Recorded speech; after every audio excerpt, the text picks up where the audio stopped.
인간의 이기적 이타적 본성을 논함에 있어 가장 중요한 점은 다윈 진화론의 기본인 자연 선택에 있어서의 선택 단위입니다.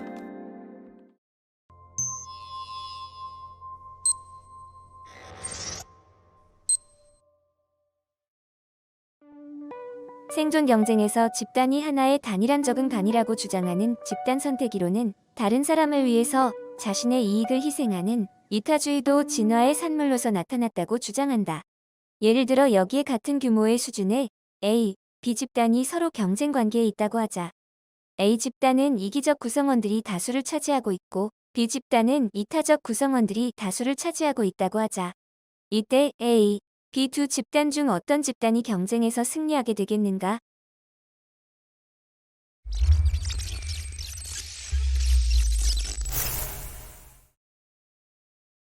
직관적으로도 이타적 구성원들이 다수인 B 집단이 승리할 확률이 높아 보입니다. A 집단의 이기적 구성원들이 자신의 생존을 위해 서로 협력한다고 할지라도 다른 사람을 위해서 자신을 희생하는 B 집단의 협력 체제를 능가하기는 어려울 것이기 때문입니다. 경쟁에서 승리한 집단은 보다 많은 자손을 퍼뜨리게 될 것입니다. 이것은 결국 이기주의적 집단보다는 이타주의적 집단이 더욱 늘어난다는 이야기가 됩니다.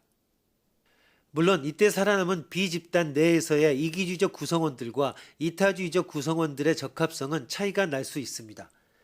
간단히 말하자면 살아남은 집단 내부에서 이기주의적 구성원들이 이타주의적 구성원들보다는 상대적으로 이로울 수 있습니다. 그렇지만 이타주의적 집단들의 적합성이 높기 때문에 이타주의자는 전체적으로 더욱 확산될 것입니다.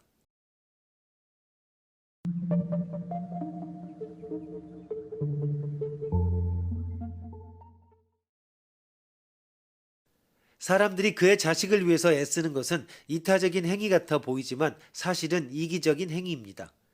왜냐하면 이러한 행위는 유전자가 자신의 복제 유전자를 존속시키려는 행위에 불과하기 때문입니다. 유전자 이론은 남자의 바람 피우는 행위나 여자들의 질투심도 같은 논리로 설명합니다.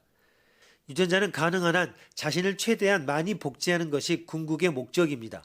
그러므로 남자의 경우 할 수 있는 한 많은 밭에 씨를 뿌리는 것이 그의 궁극적인 목적이 됩니다. 이것이 일부 일처제의 인위적인 틀을 깨면서 나타나는 남자의 본능적인 바람입니다. 반면에 여자의 경우 한 번 임신을 하게 되면 적어도 1년간은 더 이상 임신이 불가능합니다. 뿐만 아니라 아이를 성장시켜야만 자손의 번식이 확보되는 상황에서 아이의 성장에 필요한 동업자 남자의 에너지가 다른 곳으로 유출되는 것을 최대한 막는 것이 유리합니다. 질투란 바로 이런 본능의 발로입니다. 벌이나 개미가 자신의 종족을 위해 죽는 것도 결국은 이기적인 행위입니다. 예컨대 침입자를 막기 위해 벌이 자신의 침을 사용하고 죽습니다. 이때 이 벌은 다른 벌들을 살리기 위해서이지만 실은 자신과 닮은 유전자를 존속시키려는 행위에 불과한 것이기 때문입니다. 이런 이기적 유전자 이론은 심대한 파문을 불러일으켰습니다. 특히 이 이론은 인간성의 본질을 이기적으로 규정함으로써 이기주의를 결정적으로 뒷받침하는 기능을 수행하게 되었습니다. 이기적 유전자론을 제기한 리처드 도킨스는 선택의 단위는 유전자라고 주장했습니다. 그는 선택을 개체의 단위로 생각하는 다윈주의적 관점을 버리고 있습니다. 생물체로 하여금 이타적으로 행동하게 하는 것은 그들의 유전자이다. 생물체는 그들의 유전자를 존속시키기 위해 모든 가능한 짓을 다 한다. 한 생명체는 유전자들의 이기주의에 봉사하고 이 유전자들에 의해서 결정된다. 이러한 유전자 결정론은 거꾸로 사회적 행동의 여러 측면을 설명할 수 있을 것이다.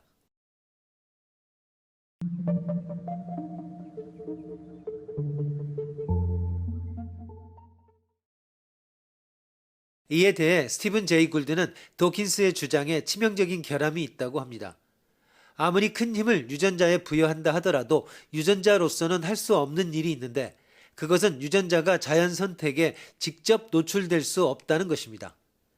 즉 선택은 유전자를 직접 볼 수 없고 유전자들 가운데 어느 하나를 직접 고를 수 없으며 그 매개체로서 생물의 신체를 사용하지 않으면 안 된다는 것입니다.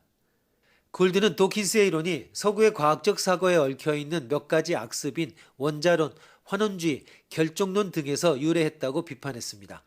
그것은 전체란 모두 기본적인 단위로 분해시켜 이해할 수 있다는 사고방식. 미시적 단위의 고유 성질이 거시적 결과를 낳으며 동시에 설명할 수 있다는 사고방식.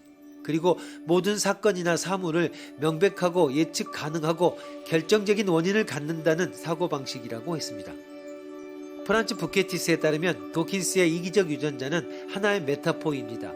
그것이 인간의 사회적 행동의 다양한 관점을 한 곳으로 모으는 데는 적합하겠지만 인간을 총체적인 본질에 따라 규정해야 하는 일에는 적절하지 못하다고 했습니다. 인간이 명령하고 조종하여 조작하는 유전자들로만 이루어지지는 않았기 때문이라는 것입니다.